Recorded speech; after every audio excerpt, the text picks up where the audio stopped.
Super star யாருன்னு கேட்டால் சின்ன குழந்தைங்க சொல்லும் அப்படின்னு சொல்லுவாங்க. எஸ், அது 100% கரெக்டு தான். ஆனால் இந்த கூலி படத்தில் நிறைய குழந்தைகளை ரஜினி மிஸ் பண்ணிடுவாரோ அப்படின்னு கொஞ்சம் டவுட்டாக இருக்கும்.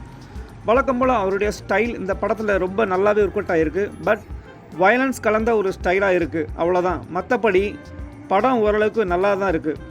ரஜினிக்கு ரீசெண்டாக வந்த ஜெயிலர், வேட்டையன் படங்களை விட இந்த படம் செம்ம மாசாக வந்திருக்கு. Hello friends, welcome to review time channel. இன்றைக்கி நம்ம ரிவ்யூ டைமில் பார்க்க போகிற படம் லோகேஷ் கனகராஜ் இயக்கி வெளிவந்திருக்கிற கூலி படத்தை பற்றி தான் பார்க்க போகிறோம். இந்த படத்தோட கதையை பற்றி பார்க்குறதுக்கு முன்னாடி இந்த படத்தை ஃபேமிலியோட பார்க்கலாமா அப்படின்னு கேட்டால் கண்டிப்பாக பார்க்கலாம். சூப்பர் ஸ்டார் ரஜினிகாந்தை நல்லாவே என்ஜாய் பண்ணலாம். பட் ரொம்பவும் வயலன்ஸாக இருக்குது. அதை நிறையவே குறைச்சிருந்தா எல்லோருக்கும் பிடிச்சிருக்கும் இந்த படம். இப்போ இந்த படத்தோட கதையை பற்றி பார்க்கலாம். படத்தோட ஸ்டார்டிங்கில் விசாகப்பட்டினத்தில் ஹார்பரில் கஸ்டம் டிபார்ட்மெண்ட்டில் வில்லன் நாகார்ஜுனன் என்ன மாதிரியான தொழில் பண்ணிகிட்ருக்காங்க அப்படிங்கிறத காமிக்கிறாங்க. இந்த தொழிலில் கொஞ்சம் கூட விருப்பம் இல்லாத நாகார்ஜுனோட பையன் நல்லா படித்து ஒரு கஸ்டம் ஆஃபீஸராக வேலைக்கு வர்றாரு. தன்னோட அப்பா இப்படிப்பட்ட தொழில் பண்ணிட்டு இருக்கிறதுனால அதை கண்டும் காணாமல் விட்டுறாரு.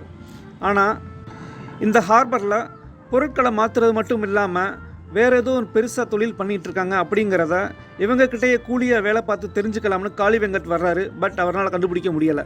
நாகார்ஜுனனுக்கு அசிஸ்டண்ட்டாக சௌபின் நடிச்சிருக்காரு. இவங்க பண்ணுற கொலைகளோட பாடியை எரிக்கிறதுக்காக சத்யராஜை சந்திக்கிறாங்க. ஃபஸ்ட்டு முடியாதுன்னு சொல்கிற சத்யராஜ் நவீன முறையில் அந்த பாடியை எரிக்கிறதுக்கு ஹெல்ப் பண்ணுறாரு. ஒரு கட்டத்தில் சத்யராஜை கொலை பண்ணிடுறாங்க. தன்னோட நண்பனை யார் எதுக்காக கொலை பண்ணுறாங்க அப்படின்னு தெரிஞ்சுக்கிறதுக்காக, பழிக்கு பழி வாங்குறதுக்காக நம்ம சூப்பர் ஸ்டார் ரஜினிகாந்த் வராரு. சூப்பர் ஸ்டார் ரஜினிகாந்த் வந்ததுக்கப்புறம் படம் எந்த மாதிரி நகருது அப்படின்னா, ஒரு ஸ்டைலிஷ் கலந்த இன்வெஸ்டிகேஷன் அண்ட் பழிவாங்குதல் நடந்துகிட்ருக்கு.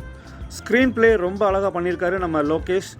இந்த ஹார்பரில் வேறு என்னென்ன முக்கியமான தொழில்கள் நடந்துக்கிட்டு இருக்குது அப்படிங்கிறத ரஜினி கண்டுபிடிச்சு அதை அழிக்கிறாரு.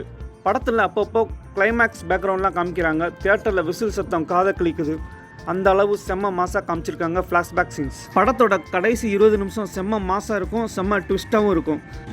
இந்த கூலி படத்தை கண்டிப்பாக தியேட்டரில் போய் பாருங்கள். ஏன்னா அப்போ தான் மாசான அனிருத்தோட பிஜிஎம்மையும் சூப்பர் ஸ்டாரோட ஸ்டைலையும் உங்களால் நல்லா என்ஜாய் பண்ண முடியும்.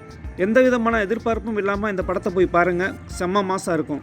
மற்றும் ஒரு மூவியோட ரிவ்யூ டைமில் சந்திக்கலாம் நண்பர்களே. தேங்க்யூ.